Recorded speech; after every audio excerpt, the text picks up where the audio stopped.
I want to narrate the story of millions of Iranian women from 100 years ago till now. So first I want to look at Qajar dynasty and then Pahlavi dynasty and then Islamic Republic and what they have done to women and how the women, Iranian women, protested against these systems. And in picture, you can see Laya Hooshyari. She's one of our best comrades, and now she's in prison. She's sick, and she's in a really bad situation that I think, and lots of our comrades think that she should release as soon as possible. But, the Islamic Republic don't care about her, and millions of, not millions, thousands of actually political prisoners. So about Qajar,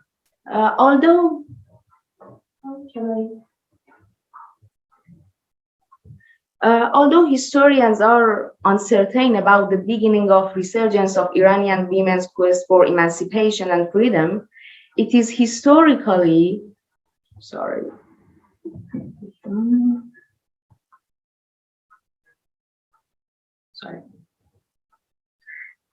it has historically acknowledged that Iranian women's contribution to economic, social, and political causes during the 19th century led to women's awakening in the 20th century. Between 1849 and 1890, women actively participated in riots and demonstrations to protest injustice, poverty, and famine.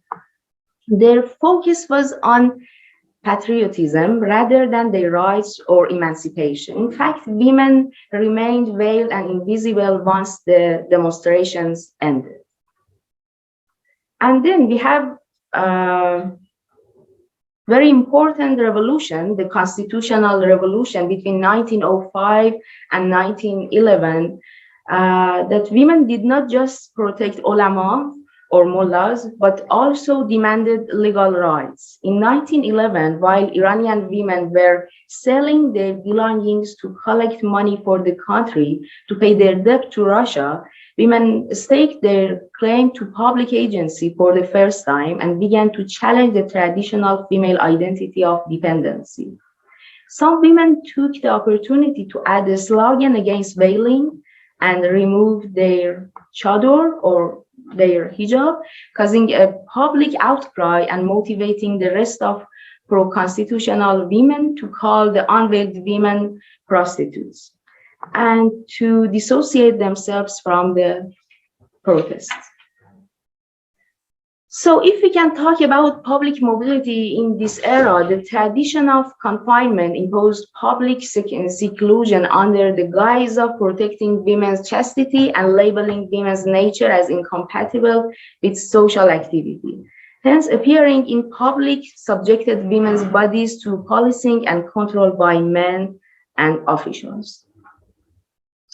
About the discourse of sexuality and hijab, woman a sexual object with virginity as her most valuable possession was merely a commodity in a financial transaction between two men, father and future husband, who together wielded total legal and cultural power over her person and sexual organs. Once she married, the husband had control over her body as a tool for pleasure and reproduction. And about the discourse of hijab, veiling, the foundation of body confinement and segregation, affected women differently based on geographical location and socioeconomic class. Middle and upper middle class urban women had the least public access to the most restricted dress code and interactions with men. Although veiling and face covering provided women with some level of anonymity, therefore autonomy, for the first time during the Qajar period, middle and upper class women found it necessary to begin to challenge the institution of the hijab. So it was the first time. And then Pahlavi dynasty, the first king or Shah was Reza Shah. That during his time, we had two distinct phases. The first phase began in the 1920s with the Constitution generation, mainly higher class women who advocated for women's rights and problematized international pressures such as domestic and social subordination, dependent identity, and patriarchal culture. The second phase began in the 1930s when women's bodies became more intensely the focus of the state. Reza Shah repressed all independent women's organizations and publications and established a dependent women's center, women's association, and promoted women's rights from above. Some educated urban women, such as Sadiqa Dolatabadi, that you can see her picture in the slides, publicly unveiled to claim their autonomous body rights. Gradually appearing unveiled in public became common practice among women from elite families in major urban areas such as Tehran. However, in response, Reza Shah and ulama condemned and repressed the women's unveiling movement. So, because I have lots of slides, so I should be more fast. And about, I don't want to tell more about them, just about Mohammad Reza Shah. It was, the whole system of him also was very similar to his father. Although women were active, but the people and the regime look at them as sexual objects. And the role model was the queen, Farah Diba, and they want to look at the woman as a beautiful, feminine, elegant, loyal to family, and she should be educated also, but again, in a kind of subordination way that the king demands. And then we have the Islamic Revolution, and although women were politically active and they used hijab as a kind of symbol of resistance against monarchy and against, imperialism, but at the end, the result was not good for women. They used to have mandatory hijab. They lost lots of opportunities that they have achieved for than 80 years. So, and you can see now the women were still defined as sexual objects. So some women, especially women from traditional background, become more active because now the father and the husband say, okay, now we have Islamic government and you can go for work. But lots of women couldn't find a proper situation to live. And now, please imagine that I have narrated the whole story to you from the Qajar to Islamic Republic, but you can see the journey of women and feminists during 100 years ago, the contradictory situation that women fight for reclaiming body, their autonomy and emancipation, and meanwhile, the state and regime use women as the most important tool to implement their policies. No matter which regime is controlling the society, Iranian women have challenged all exploitative face of patriarchy and capitalism. I think we can see the essence of this journey in this slogan, woman, life, freedom. This slogan is a historical slogan with a long tradition in Kurdish liberation movement, which is trying to reclaim not only woman existence, but also a struggle for everyone to achieve their life and freedom. You have heard a lot about, current situation in Iran, and I have talked a lot about, this uprising. So I don't want to narrate a lot about the current situation in Iran, but I want to read some parts of an article which one of my dearest friend inside of Iran have written about the situation now the women have inside of protests in the streets and about their women's body autonomy. Everybody wanted to join the mass of images that had seen in protest videos from previous days and from people in other cities. Very few people shouted slogans in these moments. I could clearly see this desire to become that image of resistance that the people of my city had seen in previous days. These protests are not crowd-centered, but situation-centered, not slogan-centered, but figure-centered. Anybody, and I really mean anybody, can create an unbelievable radical situation of resistance by themselves, such that it astonishes the viewer. Belief in this I can, this ability has spread very far. Everybody knows that they are creating an unforgettable situation with their figures of resistance. People, and especially women, are going after this new desire hard, and this same desire increasingly drives forward a chain of stimulating further desire to create figures and situations of resistance. I want to be that woman with the figure of resistance, the one I saw in the photo, and I create a figure. These figures were already present. Okay, I have. These figures were already present in the unconscious of the protesters without ever having been practiced, as though they had been practicing them for years. This figure of resistance, this body recorded in images, becomes in later links of the stimulating chain of desires, an incitement of other women's desire to strike their own figures. Oh, what desires have been released during these days from the prison house of our bodies, we, women. From the beautiful body to the inspiring figure, from the body imprisoned in beauty to the body freed in the figure. This is not a transformation of the self into an ideal body, but the creation of a new figure of resistance each time in every single body. While the body has been aroused by and takes inspiration from previous figures whose images it has seen in virtual space, it creates a new figure and reciprocally inspires future figures, the chain of stimulation and inspiration.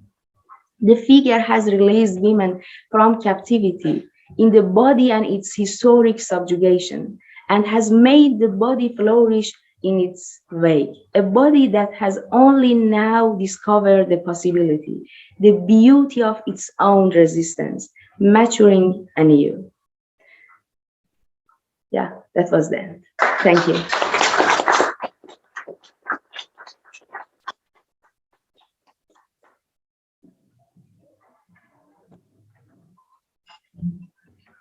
Thank you so much, Leah. I wish we had sort of more time to give you, sorry for having to rush you through it. Next up, we have Beth, who should be on the big screen. Hello, thank you very much. Thank you for Anti-Capitalist Resistance for inviting me back. And see if I run under the allocated time. I'm more than happy to delegate it back to Leah, because that was an absolutely amazing talk, and thank you very much for speaking to us about that, and thank you for that presentation and just that brief history. So my name is Beth Douglas. I'm an activist surrounding bodily autonomy first and foremost. So I've done things like defend clinics from anti-abortion protesters, and I've fought for buffer zones, including a law that is coming through the Scottish Parliament at the moment to make sure that the religious far right cannot harass patients in order to get bodily autonomy care from our NHS. I've also fight for trans healthcare in Scotland to get simple gender affirming care. At the moment, you can wait up to 5 years, not for treatment, just to be seen, when a cis person trying to get gender affirming treatment can get that treatment in mere days sometimes, let alone the very same day, as well as the GRA as well, which is really a small law about trans people amending their birth certificates, as well as the decriminalisation in abortion in Scotland, which is still partly criminalised. I also do a bit of stuff for a project called Ungagged Left, which is a socialist platform of podcasts and newsletters and really cool stuff. And I'm also a convener of the Rainbow Greens, the LGBT wings of the Scottish Greens as well. But the reason why I say I'm a bodily autonomy activist first and foremost is because it is an intersectional issue that affects across many groups and identities. In America, we saw trans people being used as a wedge issue. And once they succeeded in that culture war, abortion laws were repealed shortly soon after as well. The patriarchy wants to control all bodies, albeit through different ways. But the demand for bodily autonomy is a vital way to break free of that. We can't break free from the patriarchy if we say only some groups deserve it. We need to say everybody deserves that pure right of bodily autonomy. And it's with Iranian women I say this in mind. Because being a good ally isn't necessarily about speaking the loudest about marginalised issues. Sometimes it's about keeping quiet and listening and elevating what people can say from those marginalised groups. White feminism is inherently toxic, and I would go as far as say it's counterproductive to the very goal of feminism itself and true radical socialism. I've seen many feminists fall into white feminism and make the same mistakes of forgetting to listen or even elevate their sisters, which is why I'm really pleased to see anti-capitalist resistance doing a far better job than that, than a lot of very similar groups as well. So I would like to say thank you for that. We've seen some people, immediately knee-jerk and call for Western military intervention, or suggesting that headscarves alone are the problem and not the men wanting to exert or control others in how to dress and behave. And I'm Scottish, but unfortunately I'm also British, whether I like it or not. And I should remember the history of colonialism and war from my own country as well. In doing this, we make sure that our own past atrocities are more likely for people to find justice, to get justice from it, and for those atrocities to be corrected. And Britain is a key exporter of the patriarchy through its colonialism, and we must recognise that. So what is your role as an ally in this fight? It's about elevating others who are facing that marginalisation, in this case, Iranian women. And I want to just shortly end on a quote from an Iranian actress and artist who says, "You can be sure that the repercussions of this movement are not limited to the borders of Iran. They will influence the entire region by giving hope to other women who could not dream of raising their voices against all different kinds of oppression that they have to live to their day-to-day lives. But this movement will fall apart without you. We don't need military interventions. Even political interventions are viewed with suspicion by so many people in the Middle East. The foreign involvement in the 1953 coup against the Prime Minister is deeply ingrained in the Iranian psyche. A movement like this needs raised voices of support. Remaining silent is being complicit. The way I see it, ignoring Iranian women and their courageous fight means turning your back on centuries of women's struggles from freedom and equality." So I think that it really sums it up, and we need to make sure that we're elevating voices. To be silent is to be on the side of the oppressor. So that's really my bit. If I haven't used up my whole time, I would really love to hear more from Laya. But thank you so much for inviting me, and I look forward to hearing your questions and everything else. So thank you.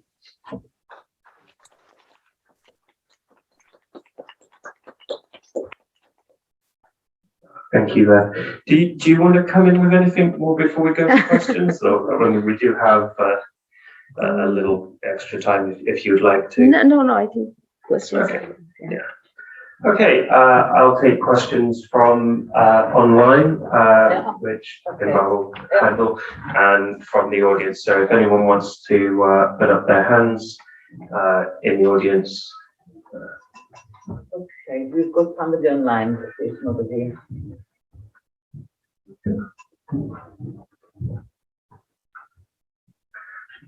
Take, who's online? Bob. I'll take Bob first, and then a question from the front. First of all, can I say that I believe all oppression are historically specific. Therefore, I have an issue with the idea of patriarchy because I think it tends to be used in a historical way. And I'm raising this because if we're talking about bodily autonomy, especially that of women, then I think there are different sides of struggle. So for disabled people, our bodies are used against us in terms of how capitalism sees what is expected and accepted of a human being.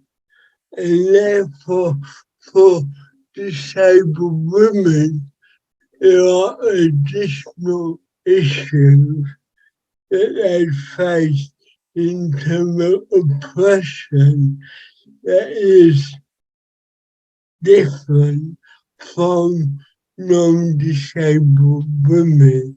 And throughout the history of the feminist movement, disabled women believe that non-disabled women have listened to their histories, have not understood the nature of their social relations with different societies. And if we look at the LGBTQ community and their oppression, then the whole issue of how capitalist societies and other societies have evaluated who and what they are. This also comes back to bodily autonomy, who holds the power, and who determine what it is to be a quote-unquote normal person. I think something that is often missing within all the dialogues around the different oppression, including women and bodily autonomy, is what constitutes normality and how that impacts on self-determination, not just for a whole body of people, but also. Okay, thank you, Bob. Yeah. Okay, thank you, Bob. Do you want to take a few of them and then we can answer together? Yeah. Terry, are you handling that from the front here? And then, yeah. Oh, sorry, you're handling. Sorry, I thought Terry was handling. Thanks, and thanks both for interesting discussions. A couple of questions to Laya, really. On the news this morning was that they're saying the regime is going to abolish the morality police. I don't know if you know more. I haven't seen any details. So whether they're just going to water it down or what. But the bigger question is, if that is the case, do you think the protests will continue, or will people see that as sufficient? And sort of within that, there were recently strikes by oil workers in support of the protests, and I think I saw that there was protests by truck drivers union, although I didn't see any details. No one that sort of, bearing those in mind, whether the protests will continue beyond the question of the morality piece. Thank you. We have 2 questions up there.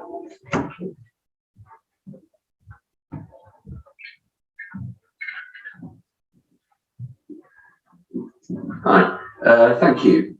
To both of you, I just wanted to ask how these immediate struggles are or aren't feeding into a larger questioning of entrenched religious institutions and ideologies. So 2 other contemporary contexts I'm thinking of at the moment are the weakening of the perceived legitimacy of the Catholic Church in both Poland and Ireland, and historically I'm also thinking of examples like the undermining of the Russian Orthodox Church's legitimacy in the Russian Revolution. Hi, Chris from Manchester. I want to ask a question that gives Laya free rein to talk as long as she wants. Which is, you mentioned upper class women and you mentioned urban centres, particularly Tehran, in part of your history. I was wondering if you could give us a little bit of a breakdown between the position of women of different classes, peasant women, the women in the families of the oil workers, just lower class, poorer, urban, rural. So just a bit more of a picture. And indeed, the different linguistic communities, you have Kurds, you have Baluchis, you have Parsi speakers, whatever. So I'm just wondering, which could be an incredibly long answer and a great opportunity to you, a bit more detail on how the society breaks down a bit more. The question in the middle right there. Oh, sorry, and then Terry, sorry, apologies. Two questions. One is relates to the woman comrade you said was in prison. Could you share details and advise how we could support her? The second one is how do you see the oppression of women in Iran as linked to the fight for secularism in Iran, and the same issue applies to other countries with state churches and their religious institutions that oppress women?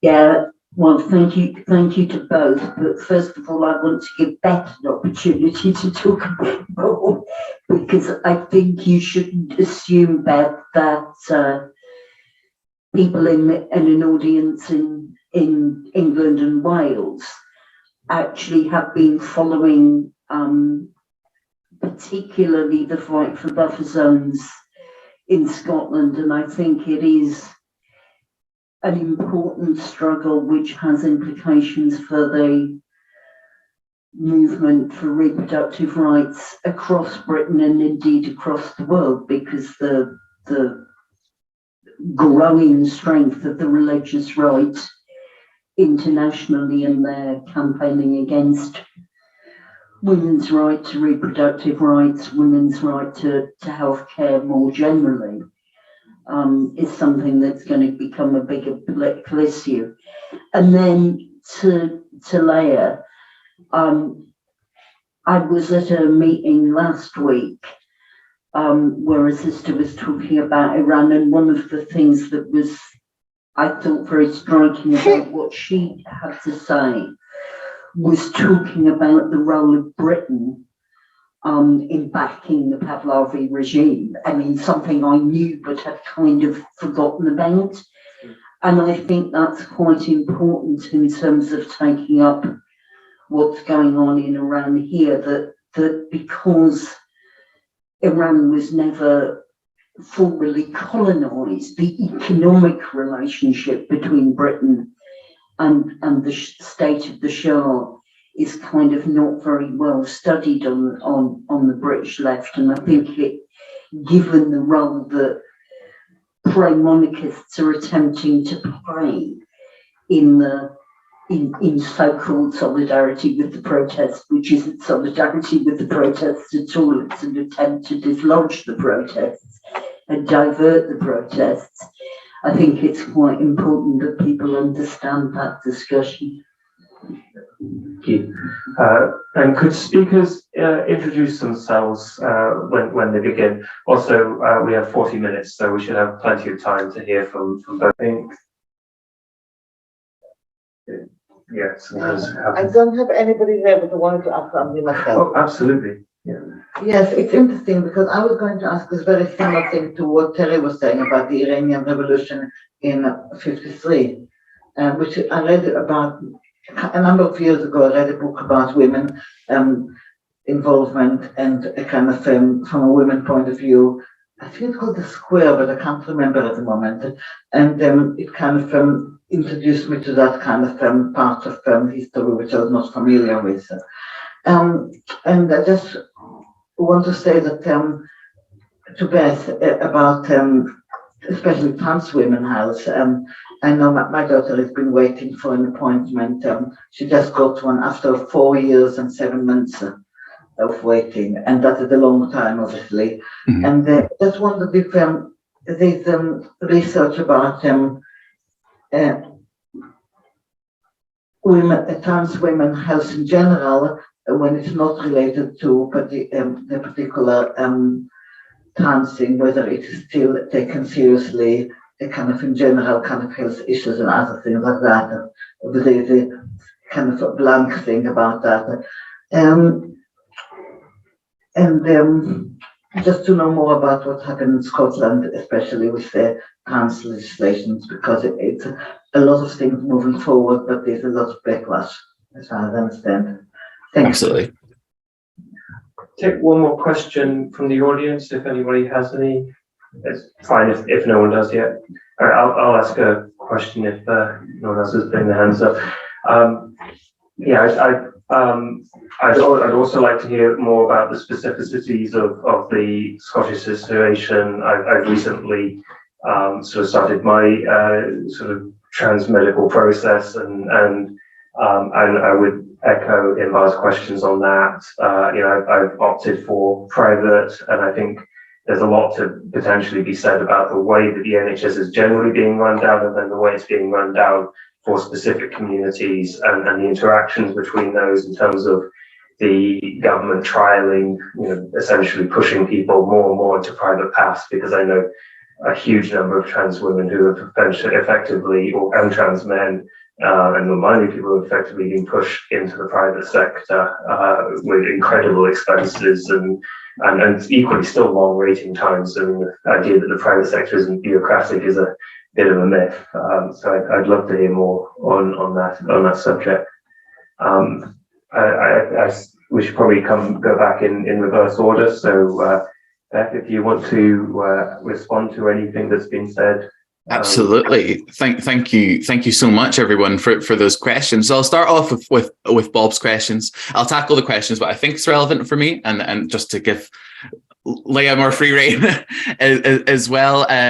So yeah, I totally get what Bob said about the issue of the patriarchy being seen as sort of like a singular fashion, and therefore a lot of people think it's a very different struggle. But just like all oppression is connected, so are solutions out of it as well.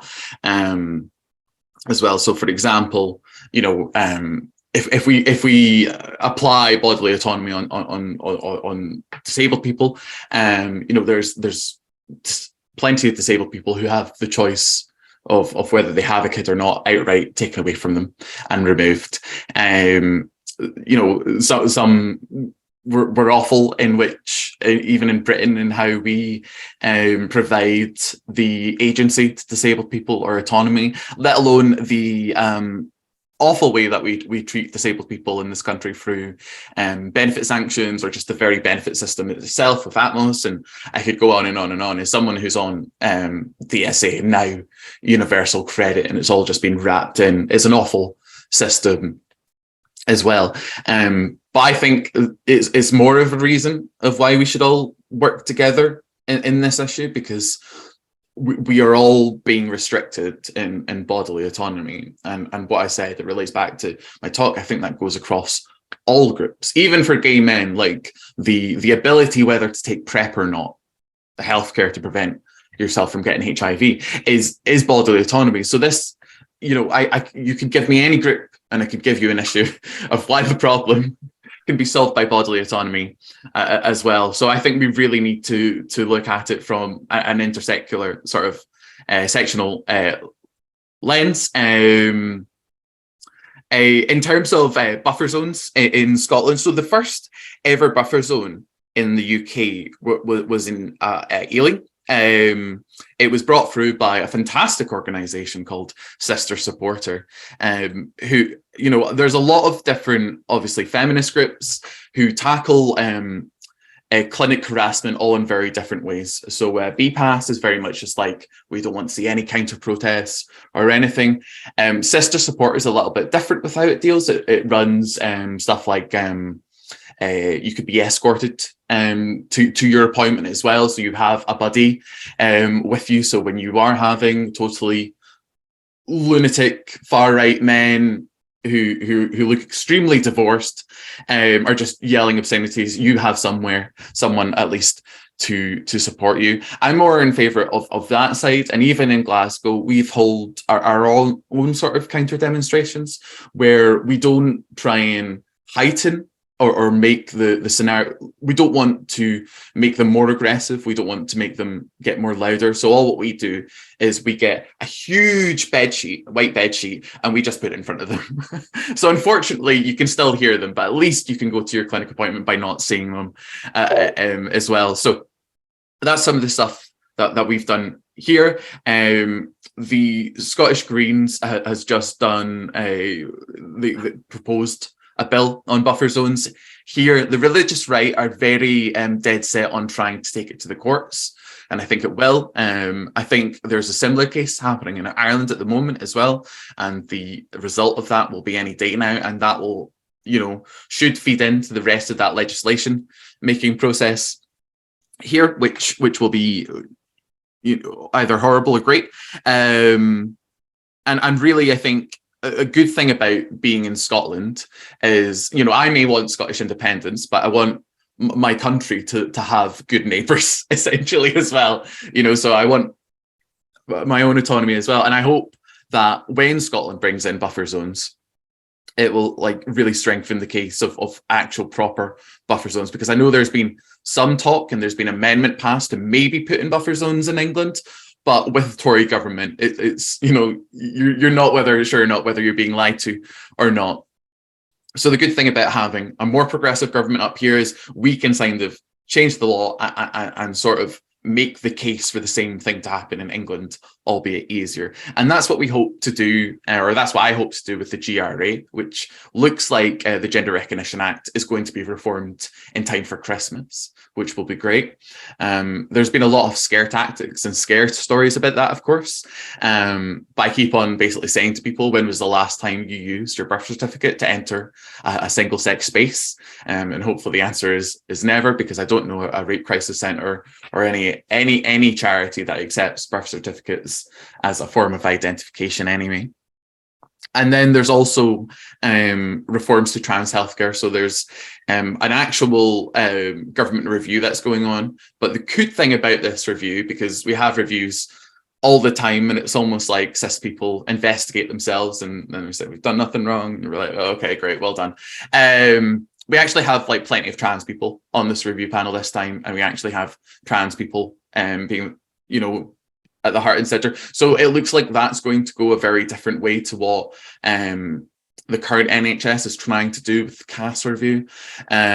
We've just seen interim measures in England, which strips young people from any kind of autonomy in themselves. It's very concerned about social transition, and social transition is basically you cutting your hair a different way, dyeing it, changing your name. These are all normal things that cis and trans people should be allowed to do, and we shouldn't be medicalizing behaviors like changing your name or wearing earrings or stuff like that. So it's very concerned in that alone, and it's just another example of people trying to restrict bodily autonomy. The simple case of young people being able to cut their hair at this point is absolutely, it's disgusting. It's absolutely disgusting. So we're doing that. There is a cool thing that we're working on up in Scotland. It's going to be like a new campaign called United for Bodily Autonomy, because we are, very focused around the idea of abortion as a right that women need, cis women need, but also trans men and non-binary people need it. And we shouldn't be like, well, you need to define as a woman in order to get standard abortion healthcare. But we also realize that, bodily autonomy relates to other groups, like trans groups, like disabled groups as well. So we want to really bring all these groups under one campaign to really fight for bodily autonomy, while showing solidarity, stuff like for scenarios, international scenarios, like of solidarity with Iranian women and plenty of other groups. Never mind the situation that's going on in Qatar at the moment, the World Cup, and all sorts. So there's lots of really exciting things happening. So 2023 looks like it's going to be an even better year as well. So no, thank you for those questions. If I haven't expanded on anything, please feel free to nag me on it, and I'm more than happy to elaborate. But I'll pass it on to Laya now. Thank you, Beth. And you have plenty of time, so... Oh, great. Thank you. Actually, I don't need this all the time. I think we can share with Beth. And thank you, Beth, for your solidarity and support and your amazing speech. Oh, thank you. Okay, your question. Actually, I think, morality police or guidance patrol is not only belong to, the Islamic Republic period. As I said, I think it has, we can see the roots of, this guidance patrol even in Qajar dynasty, because even during the Qajar dynasty, the police also look at women, their veiling, their, even their presence in the streets after, for example, 8 o'clock at night. So we can see that this morality police is a kind of historical concept, has a long history. But during the Islamic Republic, it has lots of names. For example, it was Amaken, it was a committee, it was Setad Amr be Ma'ruf wa Nahy az Munkar. For every each time they have changed the name, but the whole system is still alive. And in different, during different presidents, we have different situations. For example, when we have more reformist president, then we have kinder morality police. But when we have, more conservative president like Ahmadinejad, so it was more brutal. So we always faced with this concept, and I don't think that what he said, actually he talked about it yesterday, about that we want to vanish the whole system of morality police, but I think that's not true. They cannot do it. They will change this system, the morality police, to another name, and because they have done lots of wrong things during this time, so they will become kinder, and then they will show that their true face, which is very brutal. Some people, Iranian people, I read some comments, in social media that people said that, yeah, morality police will vanish and something like this. And people said that we don't care. Even if you say that, hijab is now free and every woman can choose what she wants for herself. But again, we don't care because you are a lawyer. You're a lawyer and you will say again lie to us. So I think, but some, some scholars think that it's a good idea. Some who believe in reformists, they think that's a good idea, and we can gradually demand something else from this regime and they will change. But we have a history of 43 years that they promise we will do this, we will do that, and then no, they didn't change anything and they become more brutal, more aggressive, and more misogynist. So I don't think that they want to change it. But Islamic Republic regime is unpredictable. So I don't know 2 weeks later what will happen. But I hope that we don't trust them again and continue our fight, continue our protest. And I think the protest will continue because something has changed. We cannot get back. We have nothing to lose.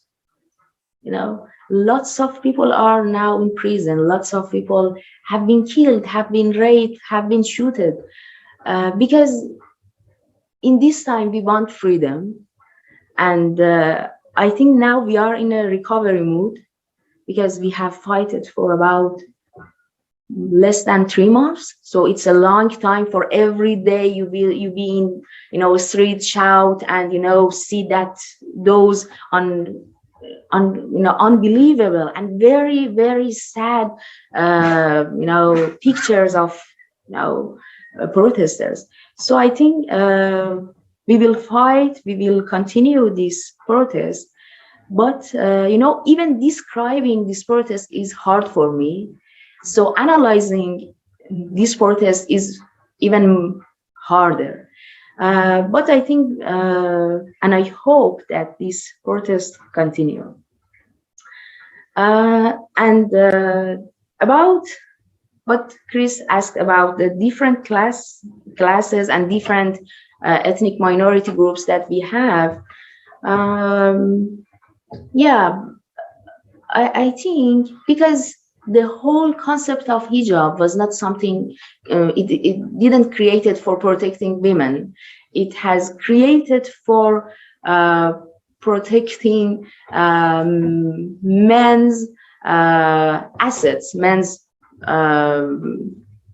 belonging.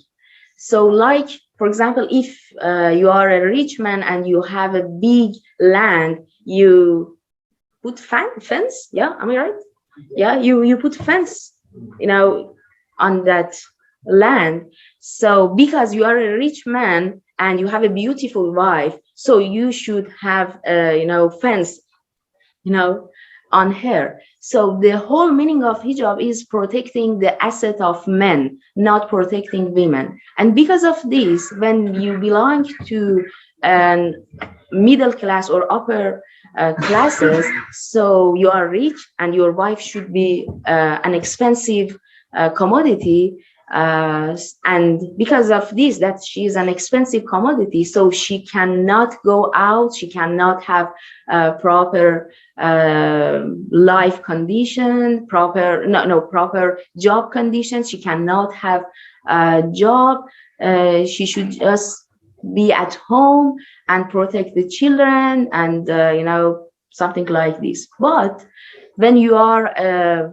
poor woman, when you are a poor man and you don't have assets like the rich one, the upper class people, so it is not very important that you have hijab or not.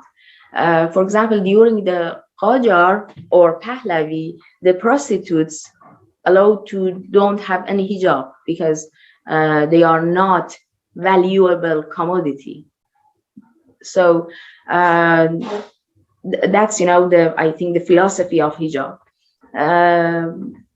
And I think, but during the Islamic Republic situation, the hijab become mandatory for all women, and the poor women also must to wear. It is not only about middle class or upper classes, and so. But during this time, and even in the past, I mean, during the Pahlavi or Qajar, again the middle class women asked for their demands, for their rights, although they were in more oppression. And I think about ethnic minorities, like other minorities, they have suffered a lot. And I see that Kurdish people, Baluchi people, Arab people inside of Iran have suffered a lot. And nowadays, even during these protests, they are suffering more than Persian people, Farsi speakers inside of Iran. But a very interesting thing for me is that the Kurdish people are very brave. And because of their history, that they are more political people than the Persian people, now they can manage the situation better than the other people inside of Iran. And their protest against Islamic Republic is more, I think, valuable, more strategic, because of their history, that when they grew up, they have a kind of political idea. For example, I, as a Persian woman, although my family were political activists, but it is not something like the Kurdish people. Kurdish people are more militant, more, wise. Even I think they are wiser than us, because they know, they have known the brutality of this regime more than us. And about Leyla Hossein-Zadeh, and that you said, actually, there are thousands of political prisoners that even we don't know their names. And I think, that's my important question that I always ask, my international friends, that what should we do right now? Because I myself don't have a proper answer for it. Because right now it's really hard to organize, to talk with people inside of Iran, to push something, because of, I don't know why, because I think we should have done something in the past, that right now we can do something. But right now is hard, but we should be hopeful to change something, to do something. For example, right now we have written a petition for political prisoners, that we want to organizations, not individual people, organizations, and important leftist organization to sign it and to announce, advertise it to lots of people see it. And also, we have a international UK and Iran solidarity campaign that I think if you can become a member of it and help us and give us your ideas about what can we do during this protest to help, especially workers and feminists inside of Iran who are in a really bad situation. That's my idea. If we can talk about it more. I think it would be better. And I think I talked a lot. Just about, you know, the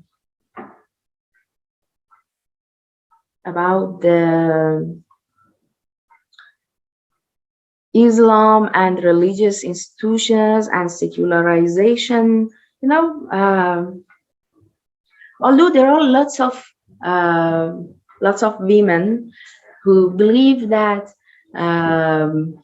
their body autonomy and their agency have not changed by being a Muslim woman, and they believe that Muslim women can have their rights, can have their ability to work, to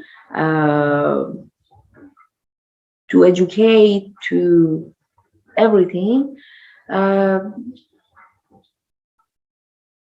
I think that's true, because lots of Muslim women can have their rights and can educate, go work, and something like this. But I think we should be cautious that Islamic ideas and feminist ideas clash together, you know, crashes together, because they cannot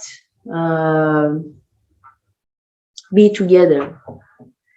Because I think for, you know, Islam, you are always the second gender.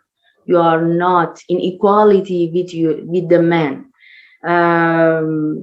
But lots of scholars don't believe in it. But I, as a, you know, past Muslim woman, don't believe such a thing, because, you know,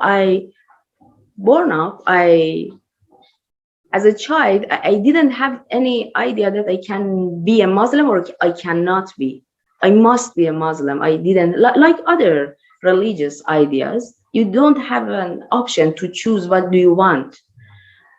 So I opened my eyes and I was a Muslim, and I didn't have a choice to not be, or I can be atheist or can be Christian or something. If I just should be a Muslim. So, and during that period, I think that I didn't have problem, because I didn't know the truth. I didn't know the whole situation of the world. I can just see my family, my school, that all of, you know, the school was just, all of us were women, all of us were little girls with scarf. So I just think that that's the whole world. All people are living in this situation. And although my mom was and is a teacher, she was very active. She is also a Muslim woman, and we have lots of quarrels with each other, because she believes that Islam is good, and I believe that Islam is good, but personal Islam is good, not political Islam. Because I believe in personal Islam. In every religious, I think, should be personal, not political, because we have suffered a lot by political Islam, and I think it should say. I always, you know, afraid of being what we say, Islamophobic person, but I'm not. I was a Muslim, and I believe in lots of good things in Islam, but in personal Islam, not political Islam, because we need a situation that, you know, every girl, every boy, every person can choose his or her identity. What I like, do I like be, you know, use a scarf? That's fair, you can use it. But if I don't like, what should I do? My you know, I'm against all mandatory ideologies, all mandatory things. Even I'm against mandatory Marxism, mandatory leftism. My you know, idea is that every mandatory thing can destroy our ideas, our belongings, our future, our freedom. So I think we should talk about mandatory ideologies. And I think if Iran or other countries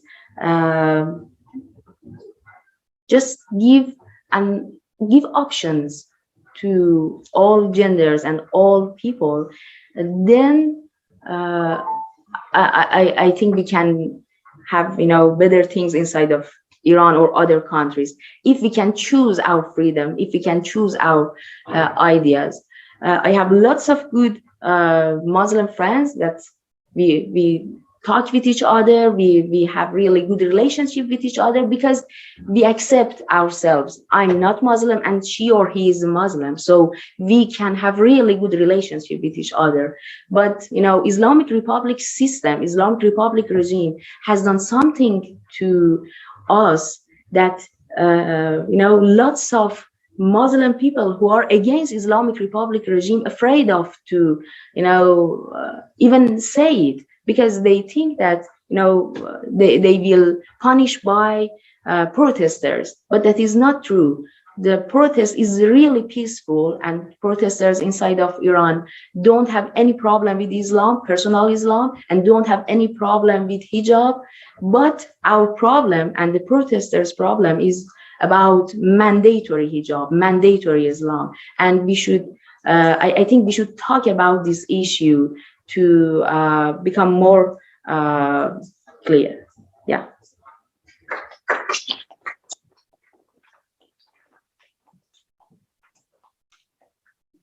Thank you, Laya. We have a little bit of time, so yeah, right at the back. And anyone else want to? Yeah.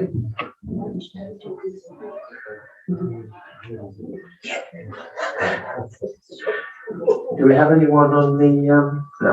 Okay, we'll take those two questions, and then we can sort of.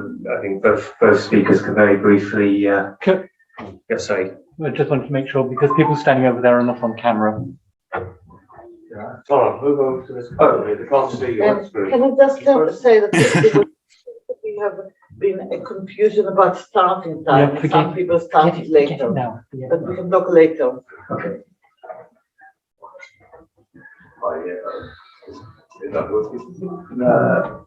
It sometimes takes a while to turn on if it's just been switched on. There's a button on the bottom. There's a button on the bottom, and there should be an orange screen. Hello. Yeah. Hi, I'm Dan. I'm part of Anti-Capitalist Resistance. So thanks to both the speakers. It's been really interesting to listen to you both. I've just got some questions about Iran, and then just a general question for the speakers or anyone else in the room.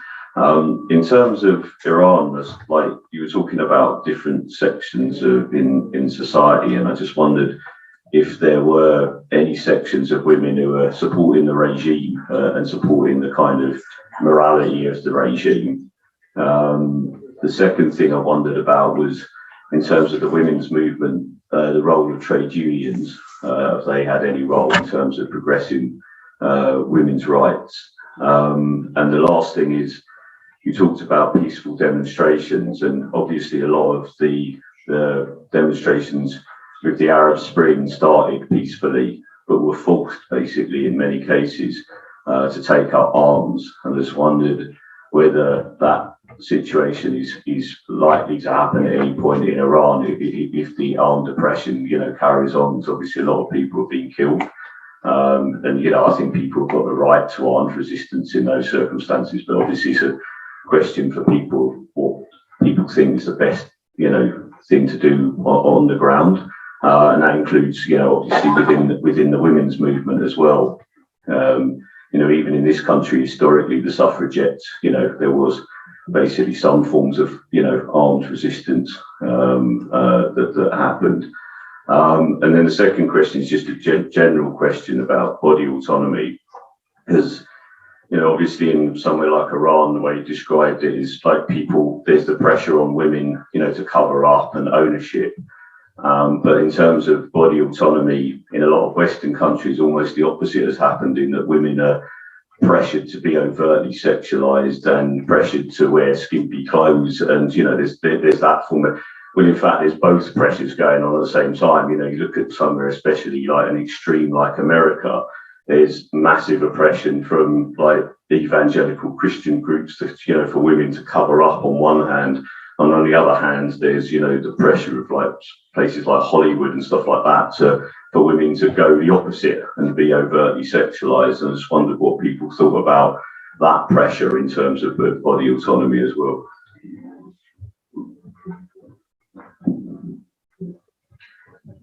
Thank you. So my name is Saurabh. I'm a PhD student in Manchester, and I just have a short comment on Laya's presentation. Thank you very much for your wonderful presentation. Yeah, well, it's about the share of, let's say, the rate of the participation of women in the labor market, in the workforce. So it is less than 20% right now, and it has been somehow fixed during the past 80 years. During the Pahlavi regime, it was less than 20%. During the Islamic Republic regime, it is also less than 20%. So it shows us that we are facing a rigid structural elements that would stop women to enter the labor market. And so a kind of let's say, any political revolution will not solve this problem. We need social revolution, and so change, transformation within these structures.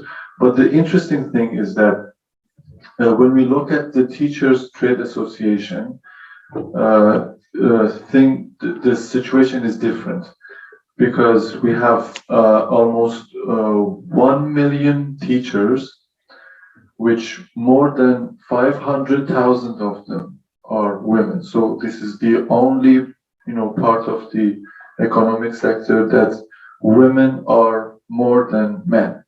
So, and when you look at the Teachers Trade Association, because it's also a kind of a national trade union, it is one of the leading trade unions during this uprising and this social revolution.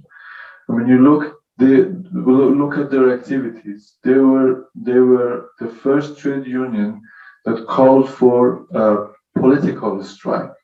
They have unlocked this, how do you say, a taboo, if political strike is a taboo. They have unlocked this taboo, and they have invited people to go on political strike. And I think that's part of the bravery and being courageous, is that the rate of women's participation in Teachers Trade Association is so much. So I think this trade union could be a hope for us, and because of the participation of women. Thank you. Thank you. I'm going to come back to both speakers, so I'll reverse the order again. So Laya first, and then Beth. Just to there's somebody online. Okay, this has to be very, very brief, I'm afraid. But there wasn't anybody online until now. Oh, okay. That's why. Yes, it's Bill. Sorry, I'm not saying it properly. And Susan. I'm not sure which one's first. Put her first. Your hand first. Probably best just to take it in that order. Okay. Then. But very brief. Apologies for any issue with the chat. Yes. And we also had a message from somebody online that just to say to Laya that a big clap on them, not comment against mandatory. Okay. So can we have it's been so. Okay, yeah. I just subscribed to Asa Winstanley.substack, and he's pushing lots of stuff about that it's a proxy war, was being funded by Israel and US against the Iran regime. And he's got quotes there of Iraq, Suleiman region. They found loads of arms being smuggled in to Iran. And also they're saying that Iran's bombed a Mossad base on the north of Iran, where they are suspected drones being launched. So I wonder if that aspect could be covered in, and how the imperialist powers are trying to opportunistically exploit this protest. Thank you. Thank you. Susan? Just very quickly, I'll try. One of the most important things that we're witnessing in the attack on women's bodily autonomy is that it's actually international, and it's part and parcel of the re-rise once again of far-right political and religious, for that matter, ideology. I mean, it's not only Islam. If you're someone who's fundamentalist in Christian, or if you're Jewish, very Orthodox Jew, there's very little difference between that, because this is a specific perception of what the role of woman as your property. Okay, well, God created Adam in his image, but he created him as above woman. And you see this, one of the things that one hoped from the Enlightenment is that this nonsense would disappear, but of course it has not. And every time we run into a wonderful ideological, run into an ideological or problem within the system, this type of stuff revives again. And one of the points that I wanted to raise is and Steph had also raised it in the thing, is the question of international solidarity and how we can stand together against these attacks, because it's not only women. The attack in the US is obviously an attempt to, it's racist, it's misogynist, it's homophobic, it's transphobic, and this is being put into law in the US, which, since they're running around proclaiming to be the great, herald of democracy, when it has always been a democracy which has been extremely limited, but it's becoming more and more obvious. I mean, just recently, in the last few days, they forced an agreement on striking rail workers, which overturned their right to strike. So it's a generalized attack. And it's happening, whoever's in power there. Yes, it certainly is a little less if the Democrats are in power, but let's be real, they're not doing much to help women. I mean, in fact, when Roe versus Wade was overturned, they literally sat there sitting on their hands, even though they knew it was coming. And it's been coming for quite some time. So I just wanted to thank people on this. And I'm wondering how we can, some of us have contacts with some groups of, for example, a number of us have contacts with Kurdish women. We should try to, help people and try to unite the struggles.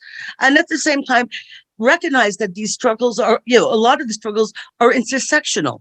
That is, it's not only that you're disabled, but disabled women have additional pressures that people who are living in, I agree with what Bob said about the term patriarchal, but we can separate the idea of patriarchy as a system, which I don't think exists, versus the idea of patriarchal ideology, which is a tool in the hands of the ruling class. And I think using that in that sense is good. And I just want to thank both sisters for coming and speaking today.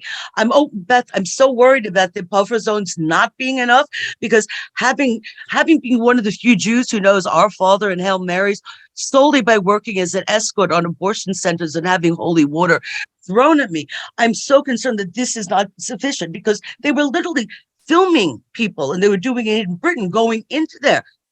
And they were trying to get, in several states in the US, trying to force medical centers to release the names of women who've come in for reproductive health care. So we need to be, we need to be able to raise these issues in a way we're united, recognizing the difference and making sure that those who have come and have, even though, for example, white liberal feminists have oppressed women of color, that making sure those that are oppressed, their voices are heard, and that we stand together across countries, because this is a long attack. So I wanted to thank both Laya as well as Beth again for coming today. It was an excellent discussion. Thank you, and I definitely mirror that. Thanks to both of our speakers. It's a really good discussion. I'll now go to Laya. We are obviously kind of coming over time, but we started late, so yeah, don't limit yourself too much in terms of, and then we'll take that. Okay, actually, you have. Yeah. Oh, sorry, of course. Be good. Yeah, actually, you have asked, not a question. It has lots of. It is actually 4 or 5 questions, I think.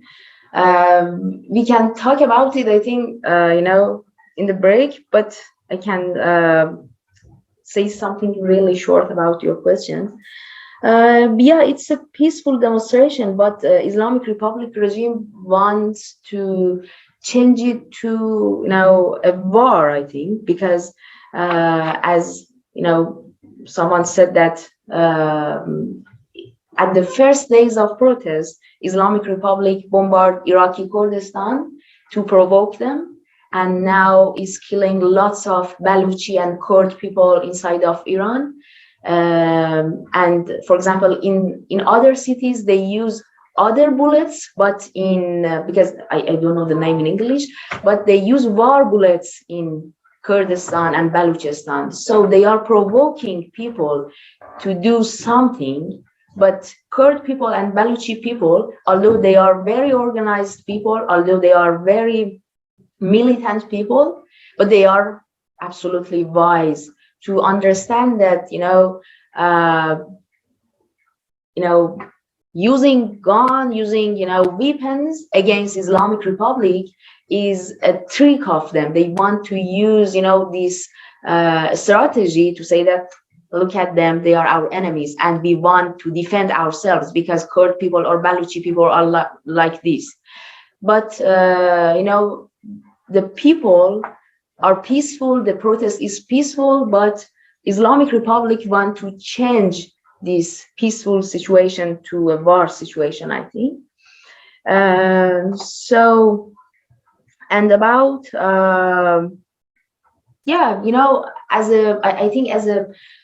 if you are a true Marxist feminist person, so you should see that, this objectification that Western communities are doing with women, sexualizing with women, that's,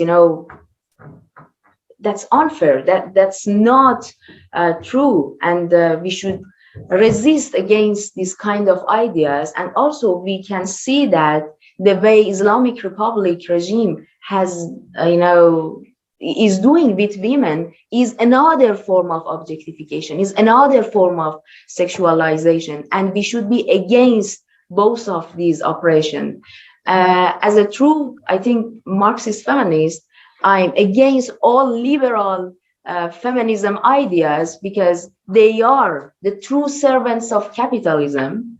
They are trying not to give women opportunities. They are somehow making alive capitalism by saying that, look, we are using women in our government, in our system.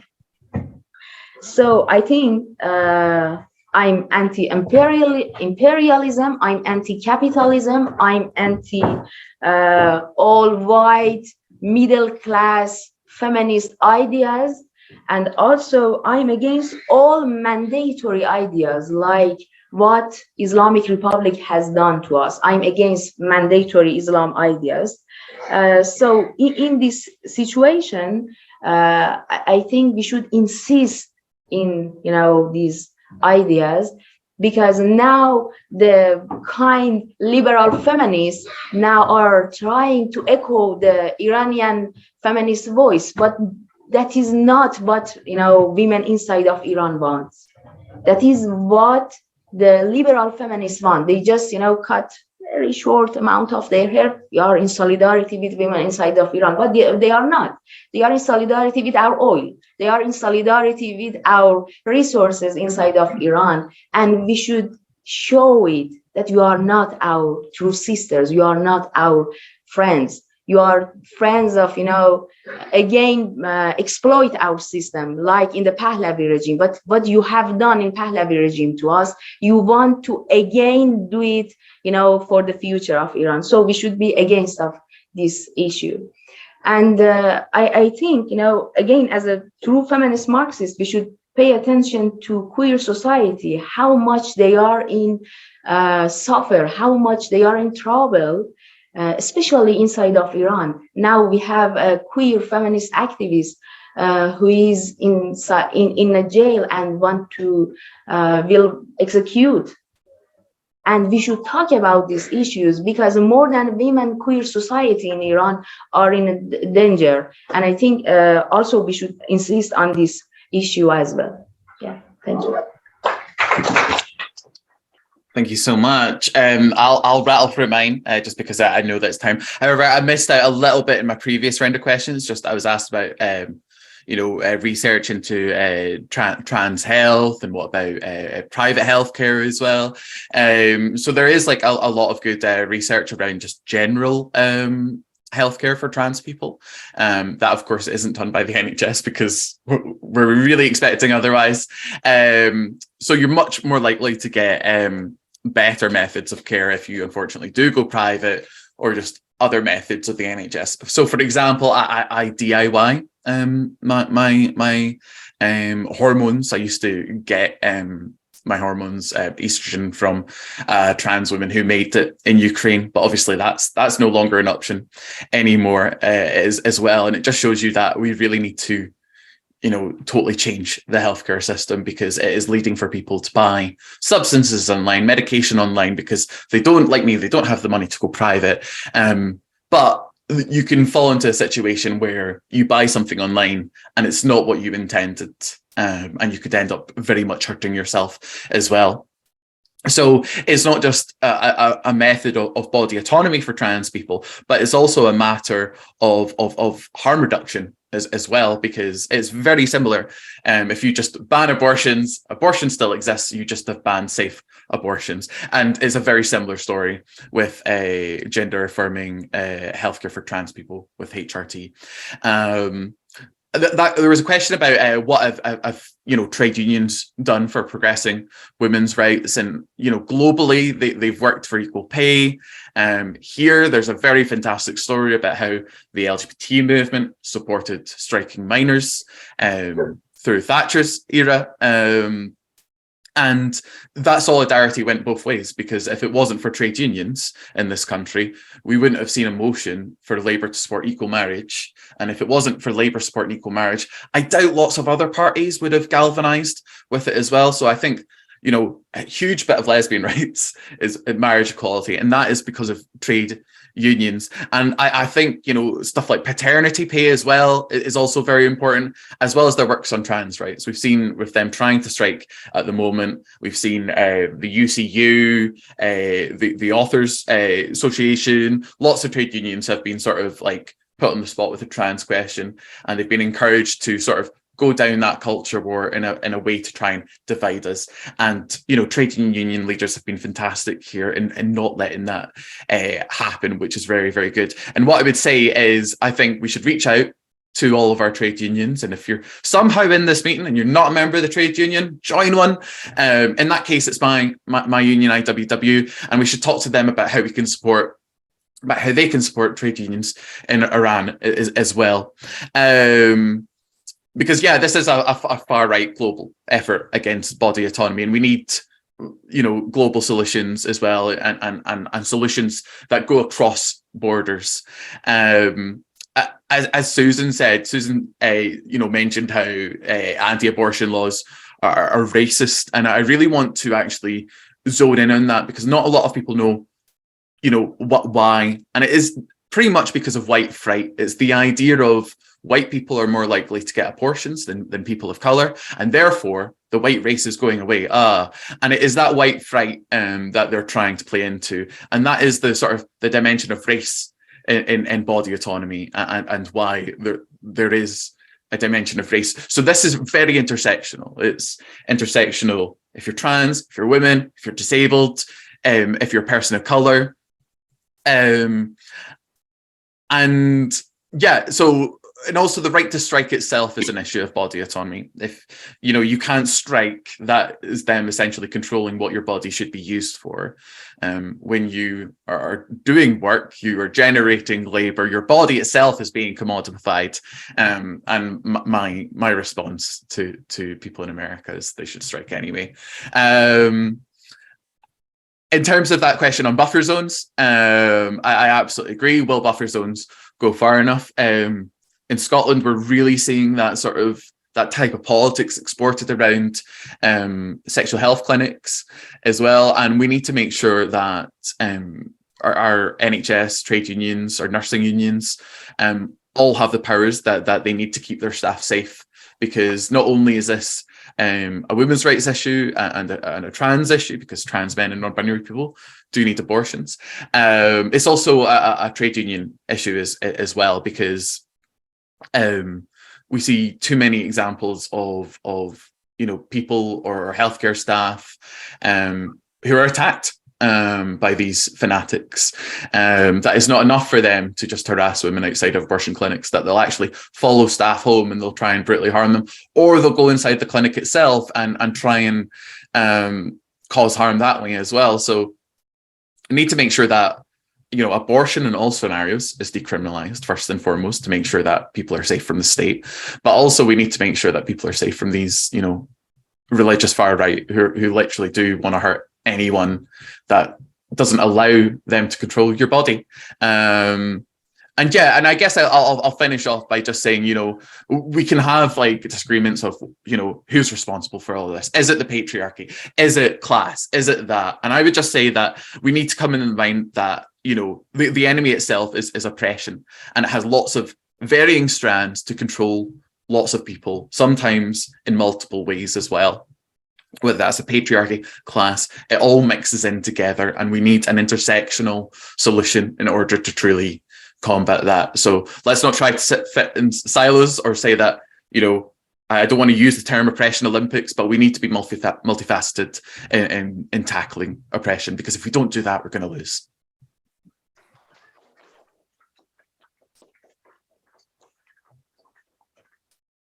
Thank you so much, Beth, and thank you to both